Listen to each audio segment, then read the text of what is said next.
ನಿದ್ದೆಯಲ್ಲಿ ಎಷ್ಟೋ ಕನಸುಗಳು ಬರುತ್ತವೆ. ಕೆಲವು ಸುಖದ್ದು, ಕೆಲವು ದುಃಖದ್ದು, ಕೆಲವು ಬಹಳ ಭಯಾನಕವಾದ್ದು. ನಿಜ ಹೇಳಬೇಕು ಅಂದ್ರೆ ಇದ್ರ ಮೇಲೆ ನಮಗೆ ಯಾವ ಹಿಡಿತಾನೂ ಇರೋದಿಲ್ಲ. ಆದ್ರೆ ನಾನು ಎಷ್ಟೋ ಜನಗಳನ್ನ ನೋಡಿದ್ದೀನಿ. ಅವರು ಕಣ್ಬಿಟ್ಕೊಂಡೇ ಕನಸನ್ನ ಕಾಣ್ತಾರೆ, ಅದರಲ್ಲೇ ಬದುಕ್ತಾರೆ.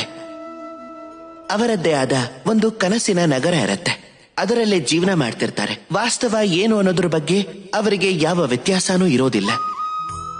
ಇನ್ನು ಕೆಲವರು ಹೇಗಿರ್ತಾರೆ ಅಂದ್ರೆ ಅವರಿಗೆ ಸ್ವಲ್ಪನೂ ಬುದ್ಧಿ ಇರೋದಿಲ್ಲ. ಅದನ್ನ ಬಿಟ್ಬಿಡಿ.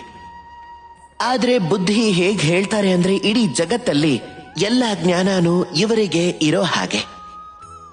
ಕೆಲವರು ಹೇಗಿರ್ತಾರೆ ಅಂದ್ರೆ ಅವರಿಗೆ ಪ್ರೀತಿಸೋದಕ್ಕೆ ಬರೋದಿಲ್ಲ, ಅದೇನೋ ಪರವಾಗಿಲ್ಲ. ಆದ್ರೆ ಹೇಗ್ ಮಾತಾಡ್ತಾರೆ ಅಂದ್ರೆ ಪ್ರೀತಿ ವಿಷಯದಲ್ಲಿ ಎಲ್ಲವೂ ಕೂಡ ಇವರಿಗೆ ಮಾತ್ರ ಗೊತ್ತಿರೋ ಹಾಗೆ.